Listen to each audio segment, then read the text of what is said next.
मुंबईतील महत्त्वाकांक्षी उत्तर कोस्टल रोड प्रकल्पाच्या कामांची मुख्यमंत्री देवेंद्र फडणवीस यांनी रविवारी प्रत्यक्ष पाहणी केली। वर्सोवा ते भाईंदर आणि दहिसर दरम्यान सुरू असलेल्या विकास कामांचा आढावा घेत त्यांनी संबंधित अधिकाऱ्यांना कामाचा वेग कायम ठेवण्याच्या सूचना दिल्या। यावेळी मुख्यमंत्र्यांनी वांद्रे वर्सोवा सी लिंकच्या प्रगतीचीही पाहणी केली। मुंबईच्या वाहतूक व्यवस्थेत आमूलाग्र बदल घडवून आणणारा हा प्रकल्प शहराच्या पश्चिम किनारपट्टीवरील दळणवळण अधिक सुलभ करणार असल्याचे त्यांनी सांगितले। नरीमन पॉइंट ते भाईंदर हा संपूर्ण मार्ग सिग्नल मुक्त करण्यासाठी सरकार कटिबद्ध असल्याचे स्पष्ट करत फडणवीस म्हणाले की उत्तर कोस्टल रोड आणि संबंधित प्रकल्पांची कामे वेगाने सुरू असून ऑक्टोबर, नोव्हेंबर किंवा डिसेंबर 2028 पर्यंत हा महाकाय प्रकल्प पूर्ण करण्याचा सरकारचा प्रयत्न आहे। हा एक अतिशय महानगरपालिकेचा महत्त्वाकांक्षी प्रोजेक्ट आहे। यामुळे संपूर्ण वेस्टर्न एक्सप्रेसवे हा डिकंजेस्ट होणार आहे। आपल्याला कल्पना आहे की यापूर्वीच आपण वरळी बांद्रा काम पूर्ण झालेलं आहे आणि आता बांद्रा वर्सोव्याचं काम देखील वेगानं होत आहे। त्याच्या पुढचा हा भाग आहे की जो पलीकडे दहिसर आणि भाईंदरपर्यंत जाईल, इकडे मडपर्यंत जाईल आणि एकूणच मुंबईच्या ट्रॅफिकपैकी 60% जो ट्रॅफिक आहे हा वेस्टर्न एक्सप्रेसवेवर त्या ठिकाणी जात असतो। आपण मेट्रोचं नेटवर्क केल्यामुळे त्याच्यामध्ये काही कमतरता निश्चितपणे आलेली आहे, पुढे येणार आहे। पण त्याचसोबत मुंबईची लेंथ पाहता त्याला पॅरलल आणि सिग्नल फ्री रोड देणं हे अत्यंत गरजेचं होतं आणि म्हणून हा रस्ता हातात घेण्यात आलेला आहे। आता आपण ज्या ठिकाणी उभे आहोत हा बांद्रा वर्सोवा आणि वर्सोव्यापासून भाईंदर असा जे हे दोन रस्ते आहेत, या दोन रस्त्यांचा मिलाप या ठिकाणी होणार आहे। आपण पाहू शकतो हे सगळं मोठं काम आपल्याला जे दिसतंय हे या ठिकाणी बांद्रा वर्सोवा जी सी लिंक आहे त्या सी लिंकचं आता जिथे ट्रॅफिक इव्हॅक्युएट आपण करणार आहोत तो सगळा भाग आहे। इथेच हा दुसरा रस्ता देखील त्याला येऊन जुळतोय। हा पलीकडे मग भाईंदरपर्यंत जाईल आणि मला असं वाटतं की आता अत्यंत वेग या सगळ्या कामाने घेतलेला आहे। आपण पाहू शकतो किती डिफिकल्ट काम आहे। आता आपण जर इथे लाटांची परिस्थिती बघितली, अशा लाटांमध्ये काम करणं अत्यंत कठीण आहे, पण तरी देखील वेगानं काम होत आहे। सातत्याने त्याच्यातल्या ज्या अडचणी आहेत त्या आपण दूर केलेल्या आहेत। वेगवेगळ्या कोर्ट केसेस झाल्या त्या आपण जिंकलेलो आहोत, परमिशन्स वेगवेगळ्या घ्यायच्या होत्या त्या आपण मिळवलेल्या आहेत आणि आता हे काम वेगाने होईल आणि पुढच्या काळामध्ये मला असं वाटतं की 2-3 महिन्यामध्ये मॉन्सून संपल्यानंतर अत्यंत वेगानं हे काम होईल। प्रयत्न असा आहे की बांद्रा वर्सोवा मार्च 28 पर्यंत संपला पाहिजे आणि वर्सोव्यापासून भाईंदरपर्यंतचा जो आपले हे कनेक्टर्स आहेत सगळे वेगवेगळे हे सगळे डिसेंबर 28 पर्यंत संपले पाहिजेत। त्या दृष्टीनं हे सगळं काम चाललेलं आहे। मान्सून आता सुरू होतोय, मान्सूनच्या टप्प्यामध्ये कामाची रूपरेषा कशी असणार आहे तुम्ही आता सगळं? मॉन्सून ज्यावेळेस हेवी होईल त्यावेळेस समुद्राच्या आत काम करणं कठीण जाईल, पण त्या काळामध्ये कनेक्टर्सचं काम हे मात्र होऊ शकेल। त्यामुळे सगळं प्लॅनिंग करताना मॉन्सूनमध्ये काय करायचं आणि फेअर सीझनमध्ये काय करायचं या संदर्भातलेच सगळे आराखडे तयार केले आहेत आणि आम्ही सगळे त्याच्यावर पूर्णपणे नजर ठेवून आहोत। वॉर रूमच्या माध्यमातून सातत्याने त्याचं शेड्यूल काय होतं, शेड्यूल प्रमाणे चाललंय की नाही, शेड्यूलच्या मागे आहेत तर का मागे आहेत, त्यात काय अडचणी आहेत त्या अडचणी आम्ही दूर करतो। त्या ठिकाणी शेड्यूल जे आहे त्याप्रमाणे ते काम झालं पाहिजे याकरता त्यांना यंत्रणा वाढवायला लावतो। असं सातत्याने प्रति दिवशी असं मॉनिटरिंग चाललेलं आहे।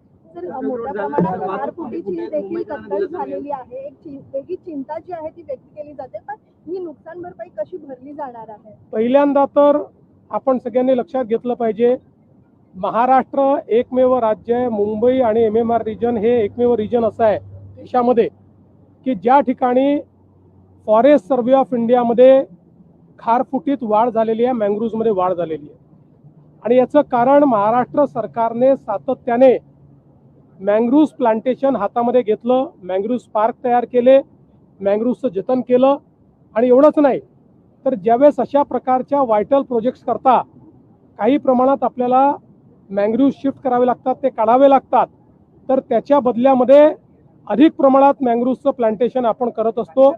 त्यामुळे कुठल्याही परिस्थितीत खारफुटीच्या संदर्भात, मँग्रोव्हच्या संदर्भात कुठलंही कॉम्प्रोमाइज नाही. तर महाराष्ट्रामध्ये ते आम्ही वाढवतो आणि आता पुढचा सर्वे जेव्हा येईल त्याही वेळेस महाराष्ट्र नंबर 1च असेल. तर काल तुम्ही भीमाशंकरच्या प्रकल्पाची देखील पाहणी केली होती. एकंदर तुम्ही कामाचं कौतुक देखील केलं होतं. ते कामाबद्दल काय? ते मुळामध्ये आपल्याला कल्पना आहे की आता पुढच्या वर्षी जुलैमध्ये कुंभ येणार आहे आणि या कुंभच्या निमित्ताने आपले जेवढे ज्योतिर्लिंग आहेत तिथे मोठ्या प्रमाणात लोक जातील.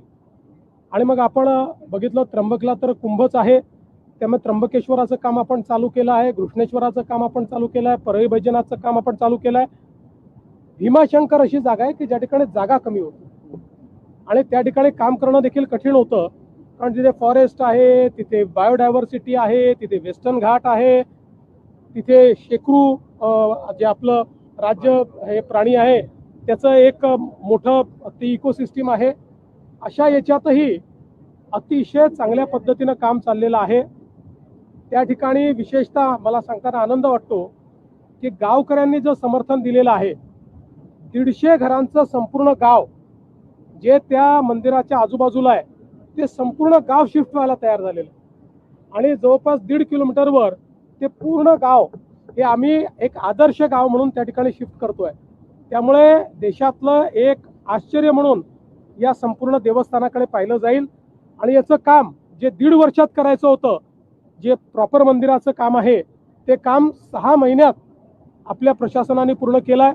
जिल्हाधिकारी असतील, जिल्हा प्रशासन असेल आणि PWD असेल, या सगळ्यांनी अतिशय उत्तम काम त्या ठिकाणी केलं. सद्यस्थितीत महाराष्ट्रामध्ये अर्थ खातं सांभाळण्यासाठी एकमेव व्यक्ती योग्य आहे, ते म्हणजे देवेंद्र फडणवीस, असं संजय राऊतांनी म्हटलं.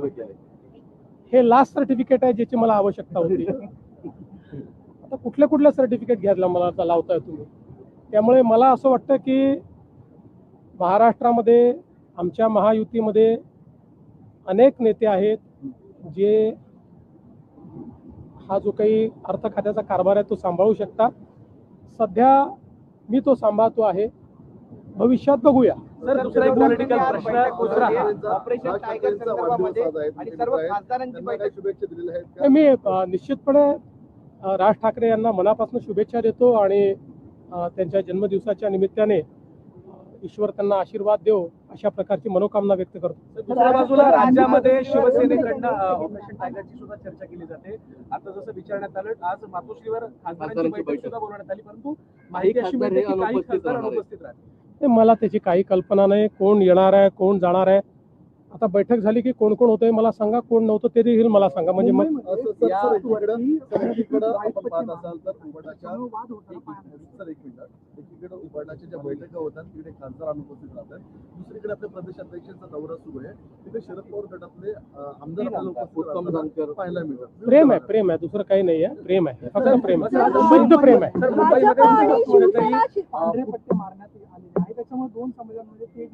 पहिल्यांदा तर मला असं वाटतं की कोणीही कुठल्याही समाजाला एकमेकासमोर उभं करणं हे योग्य नाही.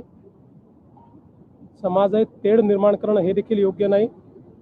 एखाद्या समाजाची एखादी परंपरा असेल तर ती परंपरा त्यांनी सांभाळली पाहिजे, इतर समाजांनी त्याचा एक प्रकारे मला असं वाटतं की आदर केला पाहिजे आणि इतर समाजाचा आदर देखील ज्यांची परंपरा आहे त्यांनी केला पाहिजे. दोघांनी एकमेकाचा आदर करणं हे मला असं वाटतं की आपल्या संस्कृतीत एकमेकाचा आदर करणं हेच महत्त्वाचं आहे.